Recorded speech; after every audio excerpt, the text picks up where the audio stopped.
అన్న కాపాడన్నా.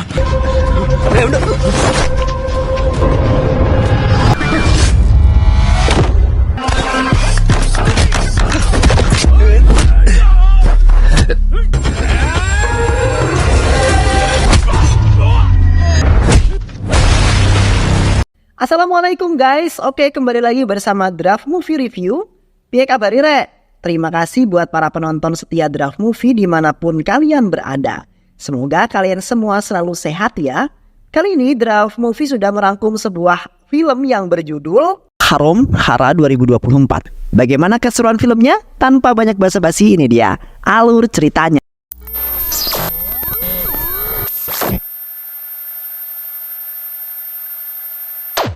Cerita dimulai ketika di malam hari, polisi berupaya menangkap seorang pria yang sudah lama menjadi incarannya. Karena ia adalah salah satu anggota komplotan perdagangan senjata secara ilegal. Pria itu akhirnya berhasil ditangkap. Dengan tangan yang terborgol, dia dibawa menggunakan mobil polisi untuk dimintai sebuah keterangan. Sampai di kantor polisi, ia diarahkan ke dalam suatu ruangan. Pria tersebut terlihat begitu tenang, tak ada rasa bersalah maupun ketakutan yang ada di sana. Dia duduk santai sambil menghisap rokok. Tak lama kemudian, polisi wanita datang dan duduk di sebelahnya. Ia mulai menginterogasi pria ini, lalu meminta pria itu untuk menceritakan sejelas-jelasnya perihal perbuatan yang telah ia lakukan. Dia mulai menceritakan apa yang telah dilakukannya. Bagi kelompokan itu, kekerasan adalah hal yang biasa aja. Suatu ketika mereka mendatangi sebuah rumah di desa terpencil. Di halaman rumah itu terdapat pasangan yang tengah ngobrol. Pria itu mulai memancing keributan. Ia mengusir mereka tanpa alasan yang jelas. Pemilik rumah membantahnya hingga membuat mereka berselisih. Akhirnya pria itu diusir oleh pemilik rumah. Merasa tak terima, dia mengancam akan kembali lagi secepat mungkin dengan membawa sebuah rombongan atau pasukan dan akan menghabisi mereka semua.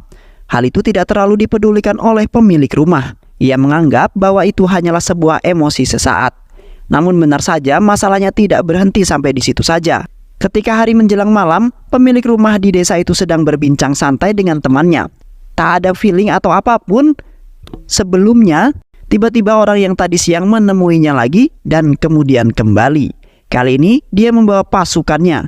Kedatangan mereka menjadi pusat perhatian bagi warga sekitar. Hingga warga berkumpul di rumah tersebut. Mereka yang datang memang ingin mencari masalah. Tujuannya tetap untuk mengusir warga di sana. Alhasil terjadi sebuah adu omongan sesaat di sana. Kemudian komplotan itu menghabisi semua warga yang ada di sana.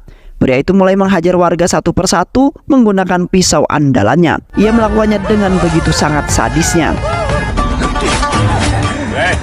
Tak ada sama sekali rasa belas kasihan, menusuk dada hingga memenggal kepala dilakukannya. Komplotan itu tidak hanya sekali dua kali melakukan kejahatan seperti itu. Mereka sudah sering mencari masalah dengan warga daerah terpencil yang jarang terekspos. Mereka juga ingin menguasai semua wilayah yang menjadi incaran mereka. Saat sudah menguasai, di sisi lain, seorang pria gagah yang bernama Babu datang ke sebuah desa bersama rombongannya. Babu bekerja di sebuah perguruan tinggi sebagai asisten laboratorium. Ia merupakan tipe orang yang sangat ramah, sehingga mudah berbaur dengan warga sekitar. Dalam waktu singkat, dia sudah akrab dengan teman kerjanya. Selesai pekerjaannya itu, dia pulang bersama seorang wanita. Dia lebih dulu mengantarkan wanita tersebut. Tiba-tiba saat di perjalanan, dia dijegat oleh seorang pria yang sedang berlari kalang kabut karena ketakutan. Pria itu memang lagi dikejar oleh seorang pria yang gempal. Babu dengan santai menarik baju pria yang mengejar itu untuk menghentikan aksinya. Pria itu merasa tak terima atas apa yang dilakukan oleh Babu. Tanpa pikir panjang, dia berusaha menyerang Babu. Meski poster tubuhnya yang jauh lebih kecil, Babu dengan mudah menahan serangan itu dan mendorongnya hingga terjatuh terjungkal. Namun lawan Babu bukan hanya pria itu saja. Dia juga diserang oleh warga di daerah tersebut. Memang itu adalah kawasan mereka. Walau Babu dikeroyok dan dia masih bisa menyelamatkan dirinya dan menang melawan mereka semua.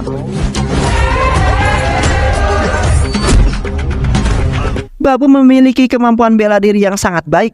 Keributan itu terdengar oleh atasan tempatnya bekerja.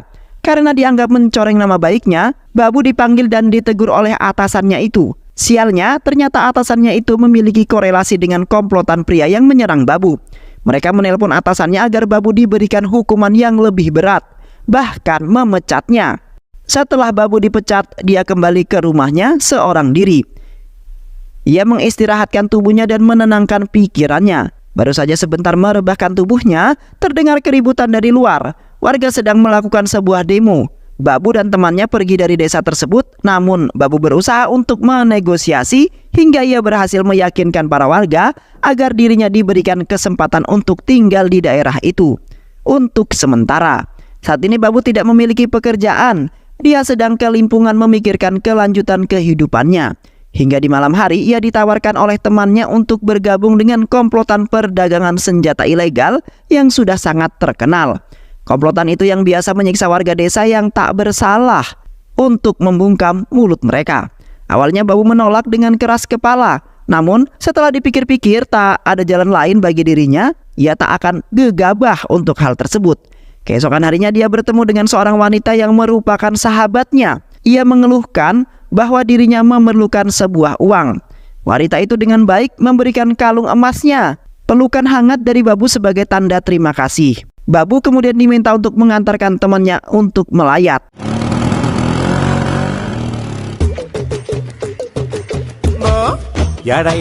Tiba-tiba Babu diminta untuk temannya itu untuk mengantarkan sebuah paket kepada seseorang. Merasa curiga dengan isi paket tersebut, dan benar saja paket itu berisi sebuah senjata api. Namun Babu tak peduli akan hal itu. Ia tetap mengirimkan barang pesanan itu. Babu kemudian bertanya perihal senjata tersebut dan bagaimana itu bisa diperjualbelikan dengan sangat mudah. Pria itu kemudian menceritakan tentang komplotan perdagangan senjata ilegal yang sudah terkenal di daerah tersebut. Mereka kemudian meneliti komplotan itu hingga bertuju pada satu tujuan, yaitu sebuah bekas studio. Tempat itu merupakan markas bagi komplotan perdagangan senjata itu. Mereka melihat dengan mata telanjang bahwa mereka menyiksa orang-orang yang berpotensi membongkar tabiat jahatnya. Tetapi itu menjadi sebuah inspirasi Babu untuk membuat senjata juga, berbekal pengalaman yang ia dapatkan dari pekerjaannya yang ia lakukan sebelumnya dan buku petunjuk pembuatan. Ia mulai mencoba membuat sebuah senjata api. Awalnya ia gagal, namun revisi terus ia lakukan hingga senjata yang ia buat bekerja dengan sangat sempurna.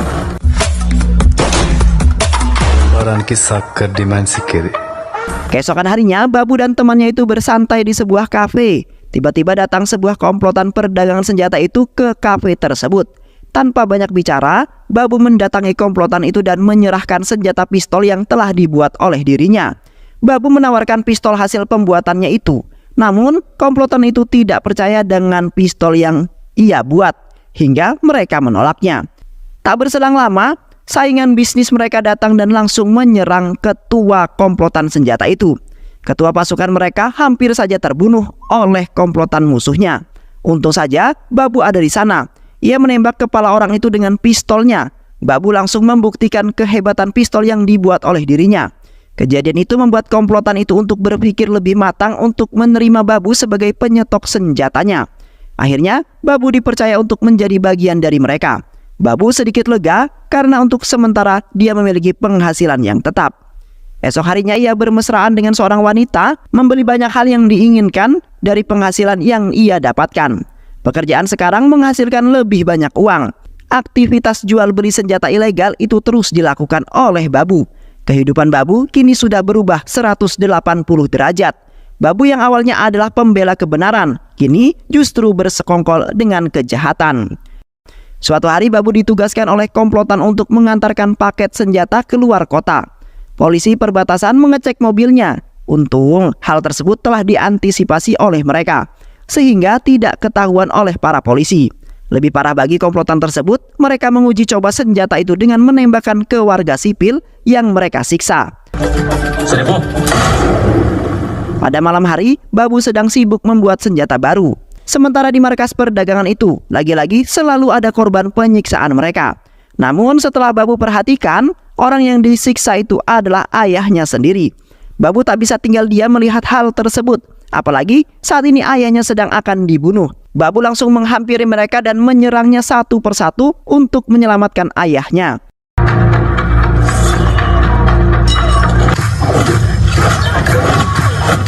Sial bagi dirinya, ia tertusuk pisau di bahunya. Namun di sisi lain dia berhasil menyelamatkan ayahnya. Babu masih sangat kuat bagi mereka. Semuanya berhasil Babu kalahkan. Dengan amarah yang sangat memuncak, Babu menyerang tanpa ampun hingga mereka tewas satu persatu. Keesokan harinya, dia meminta kepada ayahnya untuk menceritakan semua yang terjadi pada ayahnya. Ayahnya kemudian menceritakan semua yang terjadi. Sementara ketua geng komplotan bersenjata itu dirawat di rumah sakit dengan kondisi yang sangat kritis. Di tengah-tengah kondisi pasar yang sedang hangat, tiba-tiba datang komplotan preman yang kemudian menyerang para pedagang yang ada di sana. Tujuannya untuk menarik uang setoran mereka. Jika tidak diberi maka mereka dihabisi dengan begitu sangat keji.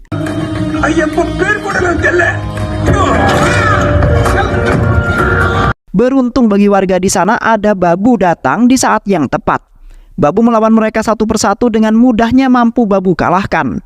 Lagi-lagi Babu harus meladeni para preman-preman itu untuk bertarung. Padahal sudah jelas bahwa pemenangnya adalah Babu. Berbagai upaya yang mereka lakukan untuk mengalahkan Babu, namun tetap aja nggak ada yang berhasil. Hingga bos mereka pun ikut turun tangan. Tanpa terluka sedikit pun, Babu membunuh mereka satu persatu. Babu tak akan tinggal diam ketika seorang yang tidak bersalah dibunuh dengan sangat kejam. Sementara kejadian itu, Babu dihormati oleh warga desanya setelah sebelumnya ia hanya dipandang sebelah mata saja. Komplotan preman itu sudah berhasil dimusnahkan oleh Babu, membuat semua warga merasakan kebebasan dan ketenangan tentunya. Di tengah guyuran hujan lebat, seorang wanita, Babu dan ayahnya datang ke sebuah kantor untuk melakukan sebuah pengaduan. Awalnya mereka ditolak, namun setelah mengetahui bahwa mereka ada hubungannya dengan Babu, mereka langsung melayaninya. Babu diperlakukan seperti seorang bos. Semua orang menjadi segan padanya. Namun sebenarnya Babu masih sangat rendah hati. Dia mendengarkan setiap keluhan dari warganya. Warga saat ini hanya bisa mengandalkan dirinya untuk keamanan desa. Babu kemudian melanjutkan perjalanannya lagi. Ia menuju ke sebuah tempat produksi senjata api yang saat ini sudah ia ambil alih dari komplotan para pedagang-pedagang senjata itu. Dia juga berusaha membuat inovasi senjata baru hingga senjatanya yang diproduksi bermacam-macam. Uang terus berdatangan bagi Babu. Ia benar-benar menjadi sangat kaya raya karena pekerjaannya tersebut. Walau pekerjaannya itu berbanding terbalik dengan sifatnya. Ia melakukan itu untuk orang di sekitarnya. Bisnisnya semakin lancar, pesanannya juga semakin jauh. Suatu ketika perusahaan Babu mengirimkan senjata pesanan ke seseorang yang akan mereka gunakan untuk menembak polisi. Namun itu menjadi bumerang bagi Babu karena polisi pasti akan menyelidiki kejadian tersebut. Ditambah dengan barang bukti peluru yang mereka dapatkan. Itu akan menjadi sebuah awal mula perdagangan senjata mereka terungkap oleh para polisi. Babu yang kini menjadi bosnya kedatangan pembeli yang ingin memesan senjatanya. Namun dia meminta untuk dikirimkan sesuatu wilayah terpencil. Sial bagi Babu karena itu adalah sebuah jebakan bagi dirinya. Tak lama berselang komplotan itu lengkap dengan pasukannya dan senjatanya masing-masing. Namun Babu sama sekali tidak takut sedikit pun. Dia mengeluarkan sebuah inovasi senjata terbaru yang berbentuk seperti roket. Benar, peluru itu meledak saat ditembakkan, menghancurkan barisan komplotan itu. Babu menemui ayahnya. Ia sama sekali belum bercerita tentang pekerjaan yang sesungguhnya. Ayahnya sebenarnya khawatir dengan Babu karena seringkali ia diserang oleh sekelompok orang. Oleh karena itu, ayahnya meminta Babu untuk lebih berhati-hati dalam melakukan sesuatu. Di sisi lain, polisi terus menyelidiki kasus pembunuhan polisi yang kemarin ditemui. Mereka mencocokkan peluru yang digunakan dengan senjata yang beredar. Namun mereka tidak menemukan senjata yang pas dengan peluru tersebut. Wajar saja karena senjata itu adalah sebuah rancangan dari Babu sendiri. Kemudian komandan polisi memerintahkan kepolisian untuk menyelidiki peredaran senjata yang akhir-akhir ini marak terjadi. Sementara itu, Babu saat ini sedang dalam prosesi lamaran. Ia meminang gadis yang selama ini menemaninya dari titik awal. Prosesi itu terjadi sangat hikmat. Tiba-tiba saja warga datang dengan raut wajah yang sangat khawatir. Ia menceritakan bahwa baru saja ada seorang polisi yang masuk ke daerah mereka. Dan diperkirakan mereka datang menyelidiki kasus yang berhubungan dengan Babu. Semua simpanan senjata dalam rumah Babu langsung dikemas untuk menghilangkan jejak mereka. Begitu juga senjata yang ada di rumah produksinya. Sementara Babu masih sangat serius menjalani lamaran tersebut. Tiba-tiba polisi datang dan menggerebek kediaman Babu. Babu sudah menyangka akan hal tersebut, jadi dia cukup tenang menghadapi kepolisian. Namun polisi tidak mendapatkan apapun, tidak percaya dengan begitu saja. Ia kemudian menggeledah Babu dan juga ayahnya. Justru Babu malah menyerahkan senjata itu kepada para polisi, membuat dirinya dibawa ke kantor polisi. Namun saat akan dibawa, anak buah Babu kompak tiduran di jalan untuk menghalangi perjalanan polisi tersebut. Loyalitas yang sangat luar biasa. Untungnya Babu bersifat kooperatif. Dia kemudian menyuruh seluruh anak buahnya untuk menyingkir dari situ. Mereka mengikuti perintah Babu. Sesampainya di kantor polisi, masih banyak anak buah Babu yang demo agar Babu dilepaskan. Mereka melakukan itu karena Babu berjasa untuk desa mereka. Dia adalah pelindung desa. Mereka tidak akan bisa melawan tanpa Babu ketika diserang oleh komplotan preman. Babu yang disiksa di kantor polisi kemudian dilepaskan mereka.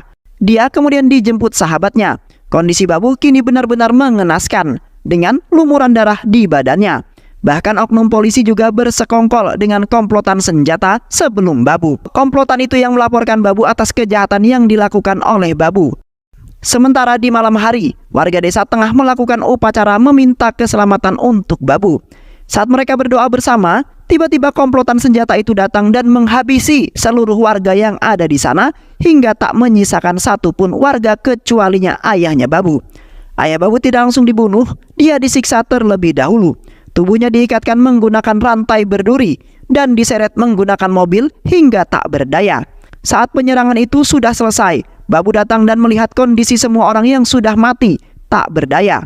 Kesedihan Babu memuncak, apalagi dia melihat ayahnya yang tersiksa berlumuran darah.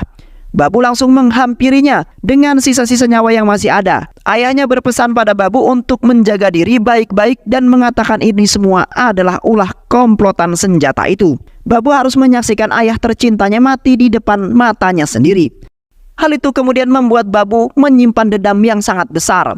Keesokan harinya Babu mulai menyiapkan rencana untuk membalaskan dendamnya itu. Dia membuat senjata baru lagi, dirancang khusus untuk itu. Ketika malam hari tiba, Babu mendatangi komplotan bersenjata itu secara sendirian. Sementara komplotan itu sudah berbaris rapih dengan jumlah yang sangat banyak. Komplotan itu berusaha menembak Babu, namun tak ada satupun peluru yang tembus ke tubuhnya. Babu sudah menyiapkan ranjau di daerah tersebut, hingga komplotan itu terkena jebakan semua. Babu kemudian mengeluarkan senjata barunya, yaitu minigun. Ia menembaki komplotan itu, namun sial bagi Babu karena wanita yang ia lamar disekap oleh komplotan itu. Namun untungnya berhasil Babu selamatkan, walau harus tertembak di perutnya. Kondisi mereka semakin terdesak. Babu menyuruh wanita itu untuk pergi menyelamatkan diri. Sementara Babu masih dengan misi balas dendamnya. Satu persatu komplotan itu berhasil dimusnahkan, berbekal kemampuan bela diri yang dimiliki oleh Babu. Hingga akhirnya ia berduel dengan otak semua penyerangan itu. Dan Babu dengan puas menyiksanya dengan tangannya sendiri. Namun orang itu berhasil melawan dan berbalik menembak Babu dan menyebabkan dirinya terkapar. Namun Babu berhasil menembak balik dan menghilangkan nyawa orang tersebut hingga tewas dengan sangat mengenaskan. Dan film pun selesai. Baik sahabat, itulah alur cerita yang berjudul Haram Haram. Mudah-mudahan sahabat semua terhibur dengan alur cerita film ini. Sehat selalu. Wassalamualaikum warahmatullahi wabarakatuh.